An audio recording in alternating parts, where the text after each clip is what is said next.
జగన్ ప్రభుత్వ హయాంలో జరిగిన వేల కోట్ల రూపాయల లిక్కర్ స్కామ్ కేసులో కేంద్ర దర్యాప్తు సంస్థ ఎన్ఫోర్స్మెంట్ డైరెక్టరేట్ దూకుడు పెంచింది.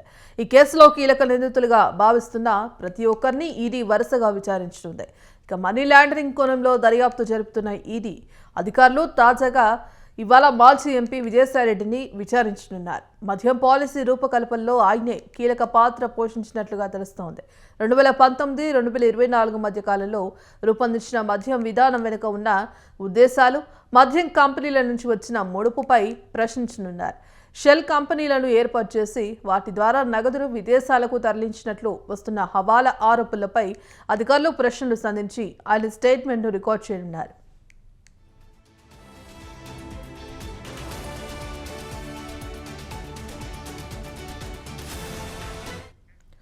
కాగా ఇదే కేసులో రేపు రాజంపేట ఎంపీ పెద్దిరెడ్డి మిథున్ రెడ్డి ఈడీ ఎదుట విచారణకు హాజరు కానున్నారు. ఇప్పటికే ఈ కేసులో ఏపీ సిట్ చేత అరెస్ట్ అయ్యి బెయిల్పై ఉన్న మిథున్ రెడ్డిని ఇప్పుడు మనీ లాండరింగ్ అంశంపై ఈడీ ప్రశ్నించనుంది.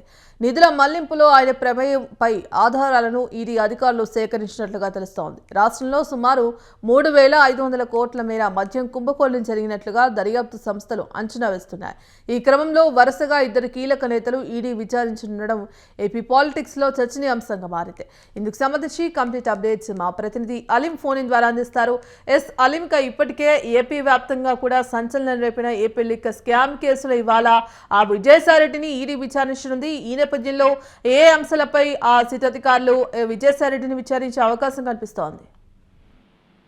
భాగ్యశ్రీ, ఆంధ్రప్రదేశ్ లో గత ప్రభుత్వ హయాంలో జరిగిన లిక్కర్ స్కామ్ సంబంధించి ఆంధ్రప్రదేశ్ ప్రభుత్వం ప్రత్యేకంగా కూడా సిట్, సిఐడి అలాగే ఏసీబీ అధికారులను నియమించడం జరిగింది. దీనికి సంబంధించి ఇప్పటికీ విచారణ జరుగుతుంది. ఇందులో ఎక్కువగా ఆరోపణలు ఎదుర్కొంటున్న మిథున్ రెడ్డితో పాటు ప్రస్తుతం ఎంపీగా ఉన్న మాజీ ఎంపీ విజయసాయిరెడ్డి అలాగే మిథున్ రెడ్డి కూడాను ఇందులో ఉన్నట్లుగా జాబితాలు ఇచ్చారు. ఈ నేపథ్యంలో వారిద్దరిని కూడా ఈడీ విచారించాలని భావిస్తుంది. ఇందులో భాగంగా ఈ రోజు విజయసాయిరెడ్డిని ఈ రోజు ఉదయం హైదరాబాద్ లో ఈడీ విచారణ జరపనుంది. అయితే ముఖ్యంగా మద్యం కుంభకోణానికి సంబంధించి పెద్ద ఎత్తున వేల కోట్ల రూపాయలు ప్రభుత్వ ఖజానాకి గండి కొట్టేలాగా వివిధ షెల్ కంపెనీల ద్వారా ఎవరైతే మద్యాన్ని సరఫరా చేస్తారో కంపెనీలలో లాభాన్ని తీసుకొని వాటిని గత ప్రభుత్వం అంటే వైఎస్ఆర్సీపీ అధికారులు ఉన్నప్పుడు ఆ డబ్బును షెల్ కంపెనీల ద్వారా ఇతరులకు తరలించినట్టు కూడాను ఇటు స్థానికంగా ఏసీబీ అలాగే సిట్ అలాగే ప్రభుత్వం ఏర్పాటు చేసిన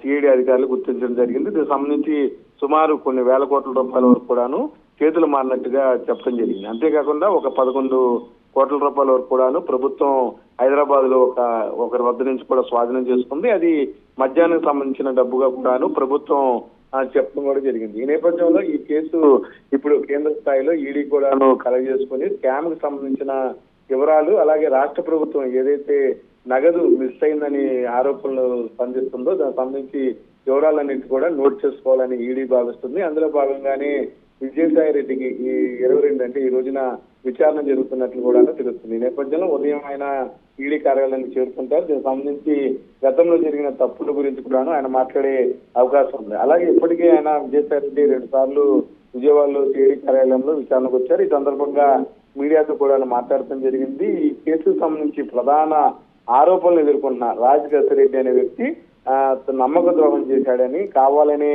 ఈ స్కామ్ అంతా కూడా అతనే చేశాడని తనకు అనుమానంగా ఉందని చెప్పి కూడాను చెప్పడం జరిగింది. ఈ నేపథ్యంలో ఈ కొంత ట్రబుల్లో కూడాను వైఎస్ఆర్సీపీ పడింది. విజయసాయిరెడ్డి పార్టీని విడిచి బయటకు వెళ్లటం, తర్వాత తన ఎంపీ పదవికి రాజీనామా చేయటం, అంతేకాకుండా జగన్ ని టార్గెట్ చేస్తూ కూడాను ఎవరైతే జగన్ చుట్టూ ఉన్న కోటరి వైఎస్ జగన్ కి తెలియకుండా చాలా అరాచకాలు గత ప్రభుత్వంలో చేశారన్నట్లుగా కూడాను విజయసాయిరెడ్డి ఆరోపించడం, దానికి సంబంధించి ఆ ట్విట్టర్ వేదిక ద్వారా కూడా తన అభిప్రాయాలు వెల్లడిస్తున్నారు.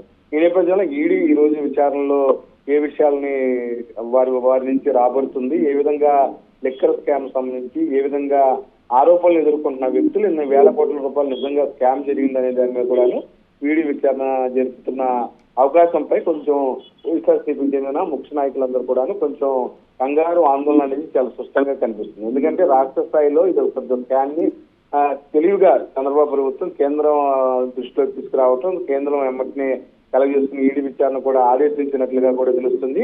ఏదైనా అమౌంట్ పెద్ద స్థాయిలో అంటే 100 కోట్లు ఇప్పటికే ఏపీ వ్యాప్తంగా కూడా ఈడీకి ఏపీ లిక్కర్ స్కామ్ కు సంబంధించి కొన్ని వేల కోట్లలో కుంభకోణం జరిగింది, మనీ లాండరింగ్ జరిగిందంటూ కూడా ఆరోపణలు ఉన్నాయి. ఈ నేపథ్యంలో ఇప్పటికే ఈ వ్యవహారానికి సంబంధించి కూడా ఇటు విజయసాయిరెడ్డి కీలక పాత్ర పోషించినట్లు తెలుస్తోంది. మరోపక్క ఇటు విజయసాయిరెడ్డి స్టేట్మెంట్ ఆధారంగా ఏదైతే ఆయన చెప్పిన విధంగా స్టేట్మెంట్ ఆధారంగా ఇటు మిథున్ రెడ్డిని కూడా విచారించే అవకాశం ఉన్నట్టు కూడా కనిపిస్తోంది. మరి ఏ అంశాలపై ఇవాళ మొత్తానికి ఇద్దరిని కీలక వ్యక్తులను వ్యవహరించడంతో విచారిస్తోంది. ఈ నేపథ్యంలో ఇప్పుడు చర్చీయాంశంగా మారింది. మరి ఈ ఇద్దరిని విచారించిన తర్వాత సిట్ ఏ విధంగా ముందుకు వెళ్తోందో, తదుపరి చర్యలు ఏ విధంగా ఉండబోతున్నాయి? అంటే ఇక్కడ ఒక అంశం కూడా ఉంది భాగ్యశ్రీ. ఆంధ్రప్రదేశ్ లో గత ప్రభుత్వాలు జరిగిన లిక్కర్ స్కామ్ మీరు అన్నట్లుగా వేల కోట్ల రూపాయలు జరిగినట్టు కూడా ఏసీబీ సిఐడి గుర్తించడం జరిగింది.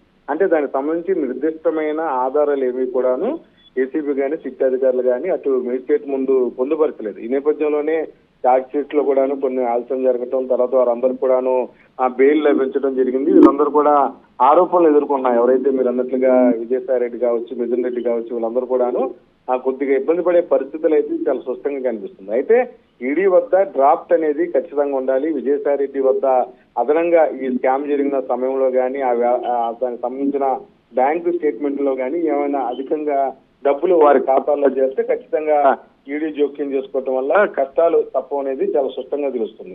అయితే విజయసాయి రెడ్డి స్వయంగానే ఆయన ఆడిటర్, దానికి సంబంధించిన విషయాల్లో చాలా జాగ్రత్తలు తీసుకునే అవకాశం కూడా ఉన్న నేపథ్యంలో ఖచ్చితంగా తన ప్రమేయం లేదు. కాకపోతే కొంత కరెన్సీ అంటే కొన్ని కోట్ల రూపాయల విషయంలో ఎవరో లావాదేవీలు ఎవరైతే రాజకేశ్ రెడ్డి ఉన్నాడో కొంచెం తనకు అప్పు కావాలని అడిగిన నేపథ్యంలో 100 కోట్లు తను ఇప్పించానని, తర్వాత వాయిదాల పద్ధతిలో ఆ డబ్బును కూడా చెల్లించారని ముందుగానే ఆయన సిట్ అధికారులకి మొదటి విచారణలోనే చెప్పడం జరిగింది. అయితే ఈ నేపథ్యంలో విజయసాయి రెడ్డి చాలా క్లారిటీగా ఈ కేసు తనకు సంబంధం లేదు, అంటే గత ప్రభుత్వ హయాంలో తను ఏటుగా తను ప్రధానంగా ఉన్న నేపథ్యంలో ఏ కేసు వచ్చినా సరే తను ఏటు ముద్దాయిగా ఈ ప్రభుత్వం చేర్చిందని చెప్పి కూడా ఆరోపించారు. మీరు అన్నట్లుగా ఇప్పుడు ప్రస్తుతం ఈడీ దర్యాప్తులో ఒకవేళ ఆర్థిక లావాదేవీలకు సంబంధించిన బ్యాంక్ స్టేట్మెంట్ కానీ షెల్ కంపెనీల్లో డబ్బు పంపించిన ఆధారాలు కానీ లభిస్తే ఖచ్చితంగా ఈడీ జోక్యంతో మరో పక్కన సిబిఐ కూడా ఈ కేసులో జోక్యం చేసుకునే అవకాశం ఉంది. అంతేకాకుండా